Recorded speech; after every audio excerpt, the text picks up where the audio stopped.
Welcome back to another Odd Pal video. I am in Osaka right now, and over the last couple of days, I've seen an incredible amount of watches here in Japan. From shopping in Ginza to Shinjuku, Nakano, and of course here in Osaka, there's no shortage of first and second hand watches in Dontonbori Street. I have thought hard about what the next watch that I want to add to my collection might be.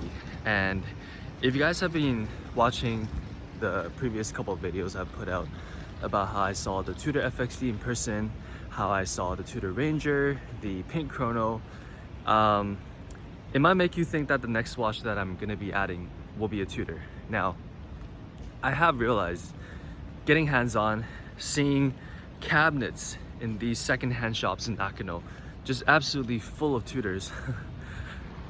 I'm having a bit of difficulty justifying to myself about adding a fourth Tudor to my collection.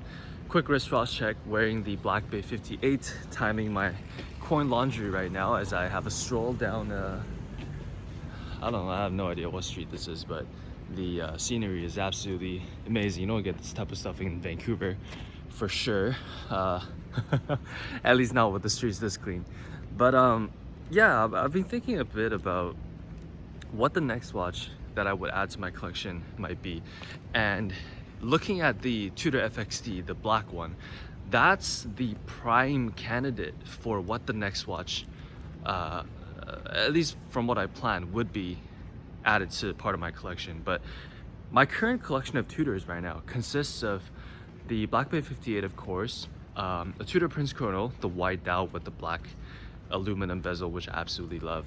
The Tudor Hydronaut, which is an oddball with the white tiger dial, but I don't think I would be selling any of them because the Tudor Black Bay 58 is the only watch in my collection right now that I bought brand new with my name on the card, and it has a lot of sentimental value to me because the sales rep that sold it to me, Sergey, who now works at Rodeo Jewelers, he's a good friend of mine. The Tudor Hydronaut, it's full kit. It came from Thailand, it's full kit, and something just feels wrong about selling a watch that nobody else appreciates. And obviously, you know, the bottom line is I wouldn't get a good dollar on top of that because I think I paid a pretty strong amount for what people usually value the Hydronaut at. And so if I was to sell that watch, like I would be taking a bath, to put it in plain terms. But also, it's not because solely the depreciation of the watch, even at second hand, that I wouldn't be selling it. It's just, I feel like that watch has a special place. It highlights a time in Tudor's history where you had a brand that was struggling to find its direction, trying to differentiate itself from Rolex. And they were trying everything. Like, they were putting, you know, a lot of I call it the grand complication, you know, in the Iconaut.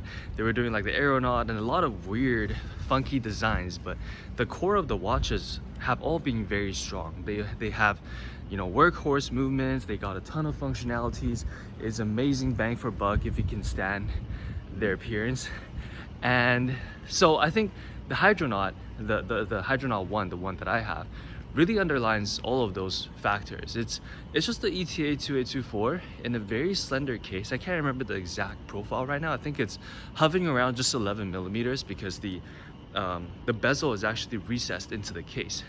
And I'm rambling a little bit about the Hydronaut, but I think the Hydronaut has a place in my collection as that, both as a landmark in Tudor's history, and also as a landmark for my own history with Tudor, like studying the brand from my first ever Tudor, I think I bought in 2019 or 2020.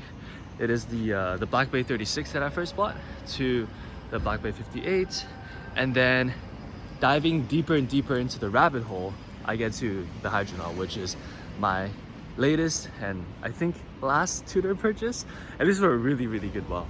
I think having 4 watches of the same brand is totally committing to yourself, to the brand. Like, there's no going back from that.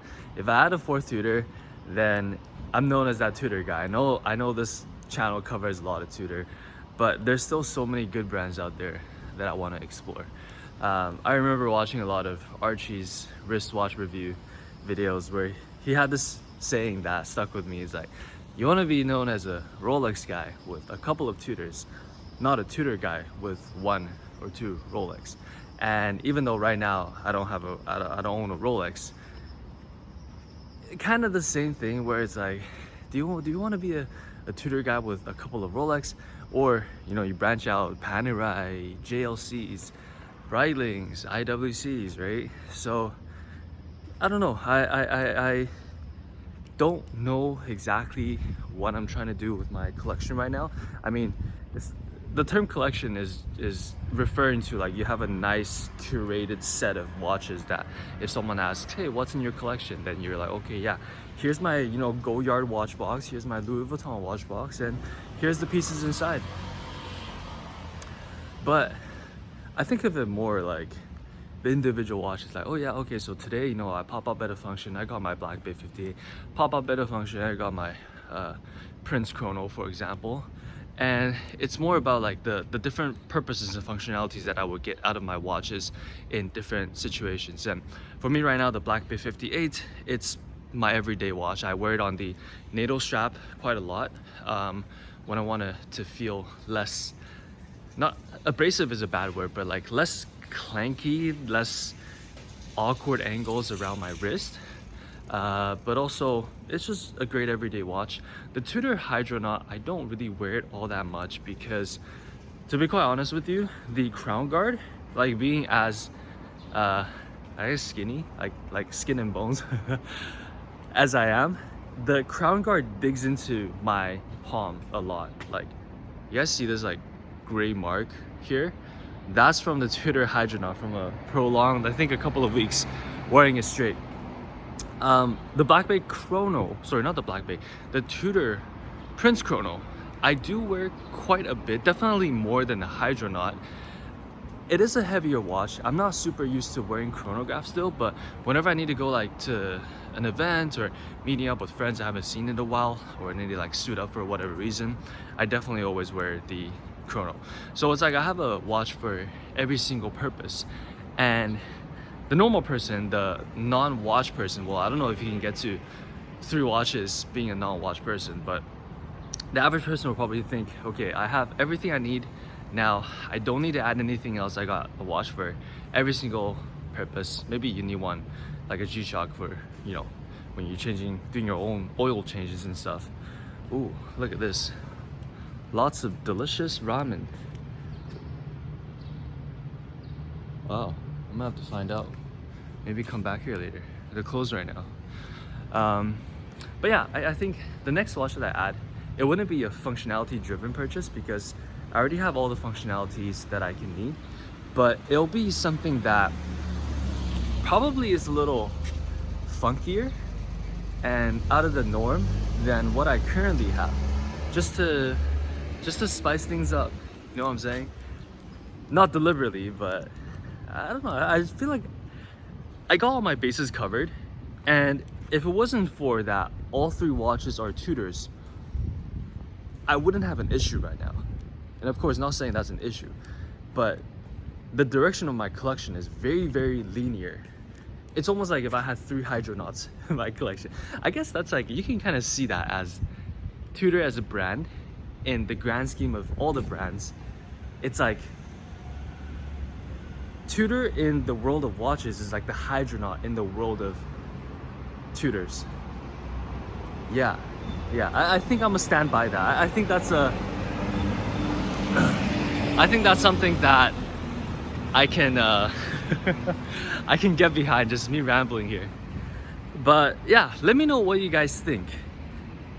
What watches, like what brands are you into the most, and at what point do you draw the line? Like, you're not supposed to buy anymore, and you're trying to not buy anymore.